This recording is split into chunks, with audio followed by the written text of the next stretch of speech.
Shalom Elohim, haleluya, puji nama Tuhan. Semangat pagi Bapak Ibu Saudara yang dikasihi Tuhan kita, Yesus Kristus. Jumpa lagi bersama saya Pendeta Samuel Mabuntu dalam Renungan Pagi ke 2578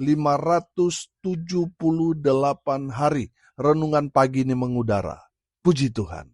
Bapak Ibu Saudara yang dikasihi Tuhan, sebelum kita membaca, mendengarkan, dan merenungkan firman Tuhan hari ini, mari kita berdoa, minta pimpinan Roh Kudus. Kita berdoa.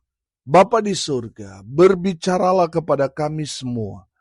Pakai firman Tuhan ini untuk menegur kami, menasihati kami, meneguhkan iman percaya kami, dan memberkati kami semua. Di dalam nama Tuhan Yesus yang adalah firman Allah yang hidup, kami berdoa. Amin. Haleluya. Bapak Ibu Saudara yang dikasihi Tuhan, bersama dengan saya kita akan belajar Alkitab dari kitab Kejadian sampai kitab Wahyu. Mari buka Alkitab kita. Roma pasal 6 ayat 1 sampai ayat 14. Di bawah perikop mati dan bangkit dengan Kristus. Demikian firman Tuhan. Jika demikian, apakah yang hendak kita katakan? Bolehkah kita bertekun dalam dosa, supaya semakin bertambah kasih karunia itu? Sekali-kali tidak. Bukankah kita telah mati bagi dosa? Bagaimanakah kita masih dapat hidup di dalamnya? Atau tidak tahukah kamu bahwa kita semua yang telah dibaptis dalam Kristus telah dibaptis dalam kematiannya? Dengan demikian kita telah dikuburkan bersama-sama dengan Dia oleh baptisan dalam kematian, supaya sama seperti Kristus telah dibangkitkan dari antara orang mati oleh kemuliaan Bapa. Demikian juga kita akan hidup dalam hidup yang baru. Sebab jika kita telah menjadi satu dengan apa yang sama dengan kematiannya, kita juga akan menjadi satu dengan apa yang sama dengan kebangkitannya. Karena kita tahu bahwa manusia lama kita telah turut disalibkan, supaya tubuh dosa kita hilang kuasanya, agar jangan kita menghambakan diri lagi kepada dosa. Sebab siapa yang telah mati, ia telah bebas dari dosa. Jadi jika kita telah mati dengan Kristus, kita percaya bahwa kita akan hidup juga dengan Dia. Karena kita tahu bahwa Kristus sesudah Ia bangkit dari antara orang mati, tidak mati lagi. Maut tidak berkuasa lagi atas Dia. Sebab kematiannya adalah kematian terhadap dosa, satu kali dan untuk selama-lamanya. Dan kehidupannya adalah kehidupan bagi Allah. Demikianlah hendaknya kamu memandangnya, bahwa kamu telah mati bagi dosa, tetapi kamu hidup bagi Allah dalam Kristus Yesus. Sebab itu hendaklah dosa jangan berkuasa lagi di dalam tubuhmu yang fana, supaya kamu jangan lagi menuruti keinginannya. Dan janganlah kamu menyerahkan anggota-anggota tubuhmu kepada dosa untuk dipakai sebagai senjata kelaliman, tetapi serahkanlah dirimu kepada Allah sebagai orang-orang yang dahulu mati, tetapi yang sekarang hidup, dan serahkanlah anggota-anggota tubuhmu kepada Allah untuk menjadi senjata-senjata kebenaran. Sebab kamu tidak akan dikuasai lagi oleh dosa, karena kamu tidak berada di bawah hukum Taurat, tetapi di bawah kasih karunia. Amin. Firman Tuhan, haleluya.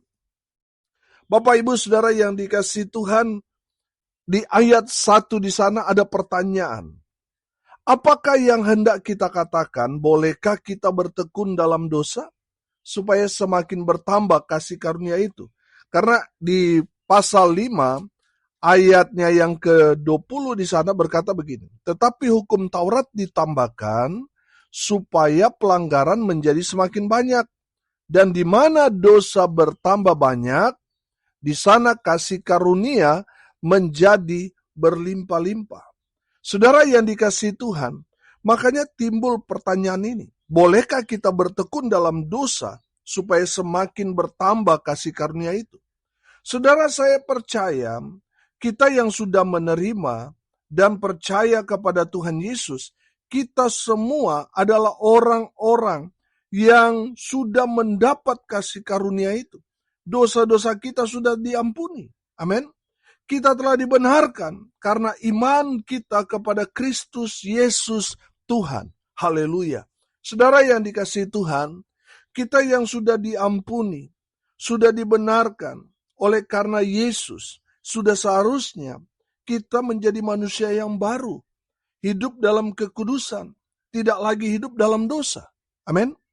Kalau kita mengaku orang percaya, tapi kita masih hidup dalam dosa, kepercayaan kita itu perlu dipertanyakan. Kita yang sudah ditebus dari dosa-dosa, sudah seharusnya kita tidak lagi hidup di bawah kuasa dosa. Amin. Ayat 3 sampai ayat 14 memberikan penjelasan kepada kita tentang bagaimana seharusnya kita yang sudah diampuni, kita yang sudah mendapat kasih karunia dari Tuhan Yesus, bagaimana seharusnya kita, orang-orang yang sudah mendapat berkat keselamatan, bagaimana seharusnya kita hidup di tengah-tengah dunia ini. Yang pertama, saudara, kita belajar dari ayat 3 sampai ayat 6. Kita, ketika kita sudah percaya kepada Tuhan Yesus, kita menerima Yesus, kita memberi diri kita dibaptis. Kita yang sudah menerima baptisan itu, kita harus menjadi sama seperti Kristus. Amin. Kita yang sudah menerima baptisan harus tahu, harus paham arti baptisan itu. Arti baptisan itu kan ketika kita masuk ke dalam air, kita mati, kita dikuburkan bersama-sama dengan Yesus. Sama seperti Tuhan Yesus bangkit dari kematian, demikian juga ketika kita keluar dari air itu menandakan kita bangkit bersama-sama dengan Yesus, bangkit dari kematian. Amin. Saudara yang dikasihi Tuhan, perhatikan waktu Yesus dibaptis oleh Yohanes Pembaptis. Di saat Tuhan Yesus keluar dari air, ada langit terbuka dan ada penampakan burung merpati sebagai lambang Roh Kudus. Dan terdengar suara dari surga yang mengatakan, inilah anakku yang kukasihi, kepadanyalah aku berkenan. Amin. Haleluya. Saudara yang dikasihi Tuhan, di saat kita menerima baptisan itu, saya yakin dan percaya, saudara akan mendengar suara pengakuan dari surga, bahwa saudara adalah anak yang Tuhan kasihi. Kepada saudaralah Tuhan berkenan. Amin.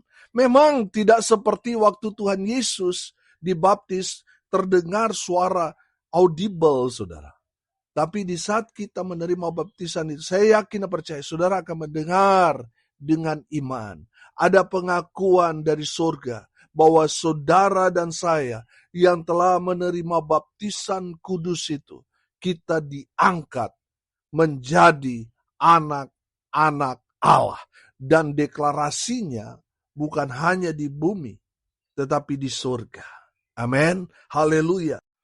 Baptisan itu juga menandakan kita menjadi manusia yang baru. Sama seperti kita lahir, saudara, pecah air ketuban. Demikian juga ketika kita keluar dari air itu, saudara, kita menjadi manusia yang baru. Yang lama sudah berlalu. Dosa-dosa kita sudah dikuburkan.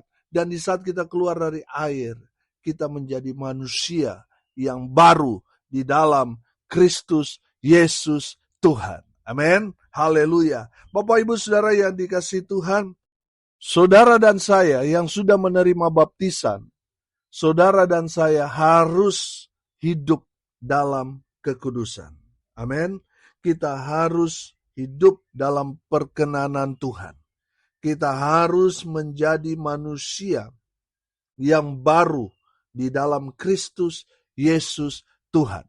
Jangan sampai saudara sama seperti ular. Kemarin saya sudah kasih perbandingannya, saudara, tentang ulat dan ular.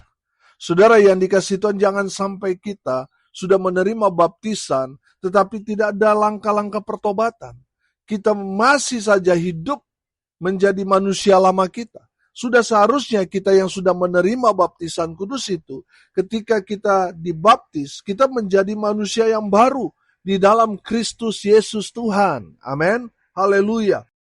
Kalau saat ini saudara belum menerima sakramen baptisan kudus, saudara hubungi pendeta saudara, supaya segera menerima sakramen baptisan kudus. Haleluya. Saudara merujuk dalam Markus 16 ayat 16 berkata di sana, siapa yang percaya dan dibaptis akan diselamatkan, tetapi siapa yang tidak percaya akan dihukum.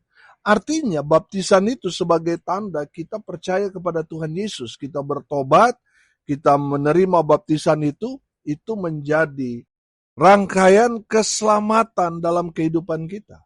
Mungkin ada yang bertanya, Pak Pendeta, itu penjahat yang di samping Tuhan Yesus, dia diselamatkan, padahal dia tidak dibaptis. Saudara yang dikasihi Tuhan, pada saat itu kan sudah sangat-sangat genting, saudara. Tidak punya kesempatan lagi untuk menerima baptisan.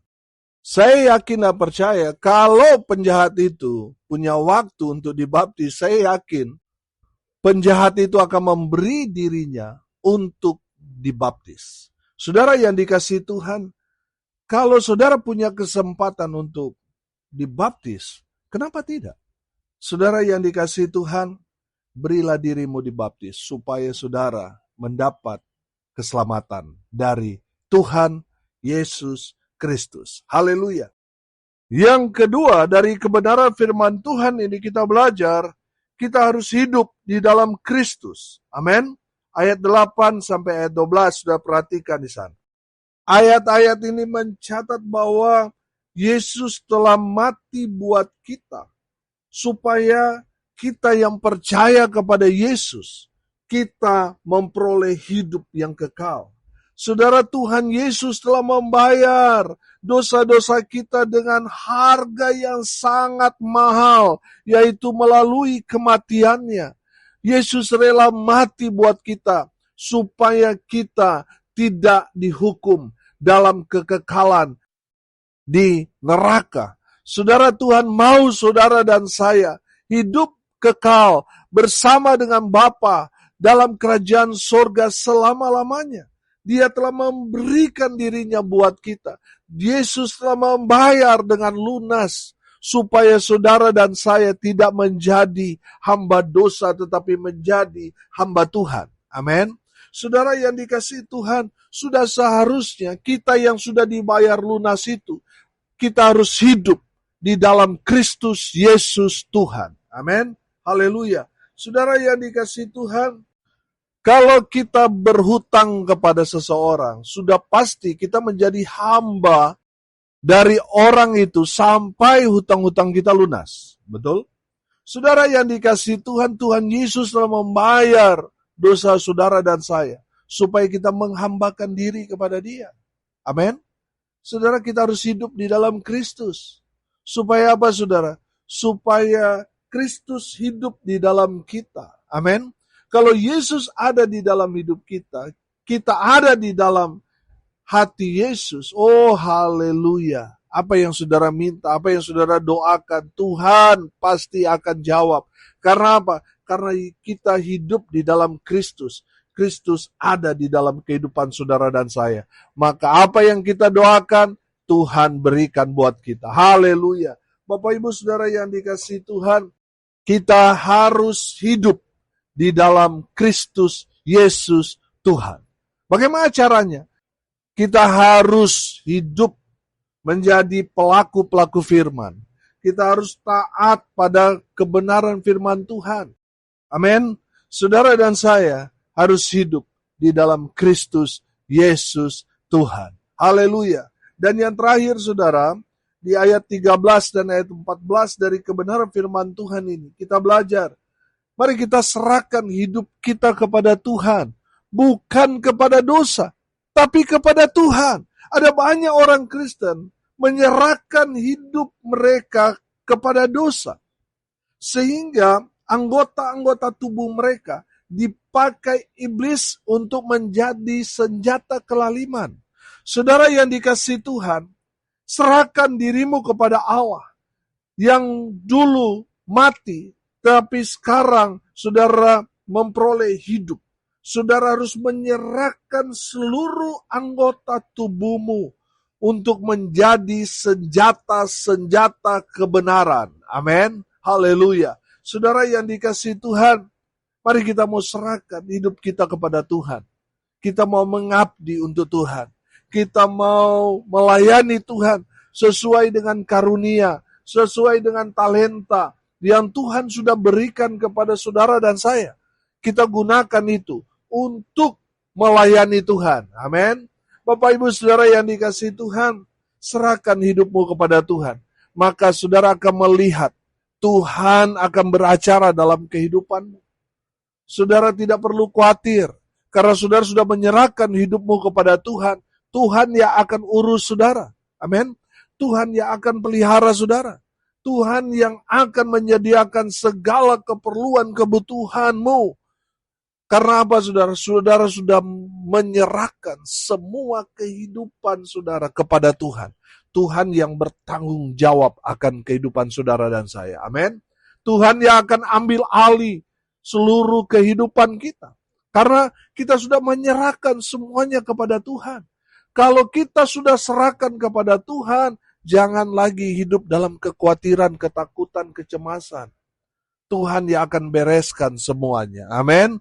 Tuhan yang akan buka jalan dalam setiap jalan kehidupan kita yang mungkin saudara temukan jalan yang saudara lalui buntu. Jalan yang saudara lalui mungkin di depannya samudra raya. Saudara yang dikasihi Tuhan, kalau kita sudah menyerahkan hidup kita sepenuhnya kepada Tuhan, saudara akan melihat pintu-pintu yang tertutup Tuhan akan bukakan buat kita. Amin. Jalan buntu Tuhan akan memberikan jalan keluar buat kita.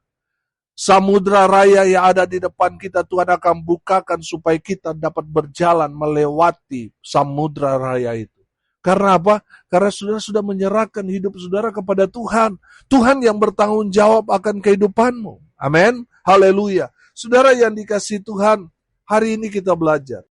Kita yang sudah menerima baptisan, sudah seharusnya kita meninggalkan dosa-dosa kita. Menjadi manusia yang baru di dalam Tuhan. Amin. Yang kedua kita belajar, kita yang sudah ditebus dengan darah Yesus yang sangat-sangat mahal itu. Sudah seharusnya kita hidup di dalam Kristus. Karena Tuhan Yesus sudah membayar kita lunas dosa-dosa kita yang tadinya kita hamba dosa, Tuhan sudah bayar lunas supaya saudara menjadi orang merdeka. Saudara harusnya sekarang hidup di dalam Kristus Yesus Tuhan. Amin. Yang ketiga kita belajar, serahkan hidupmu seluruhnya kepada Tuhan. Biar Tuhan yang urus hidup saudara dan saya. Amin. Mari kita berdoa. Terima kasih Bapa di surga atas berkat firman yang sangat memberkati kami. Berkati semua pendengar dimanapun mereka berada. Tuhan memberkati hidup mereka. Rumah tangga mereka diberkati. Usaha, pekerjaan, pelayanan mereka dibuat beruntung berhasil dalam segala hal. Mereka yang sakit Tuhan sembuhkan. Mereka yang lemah Tuhan kuatkan. Tuhan hibur mereka yang berduka cita. Dan hamba berdoa biarlah berkat Tuhan turun memenuhi semua pendengar. Bapak Ibu Saudara yang dikasihi Tuhan, arahkanlah hatimu kepada Tuhan dan terimalah berkat dari Tuhan Yesus. Tuhan memberkati engkau dan melindungi engkau. Tuhan menyinari engkau dengan wajah-Nya dan memberi engkau kasih karunia. Tuhan menghadapkan wajah-Nya kepadamu dan memberi engkau damai sejahtera. Di dalam nama Tuhan Yesus, sumber segala berkat. Bapak Ibu Saudara yang percaya, diberkati Tuhan, katakan amin. Puji Tuhan. Bapak Ibu Saudara yang dikasihi Tuhan, saudara yang diberkati melalui kebenaran firman Tuhan ini, bagikan juga kepada saudara-saudara yang lain, supaya mereka juga diberkati. Karena untuk itulah kita dipanggil, untuk jadi berkat. Salam kasih dari Bali. Saya Pendeta Samuel Mabuntu. Sampai jumpa besok pagi. Tuhan Yesus memberkati kita semua. Haleluya!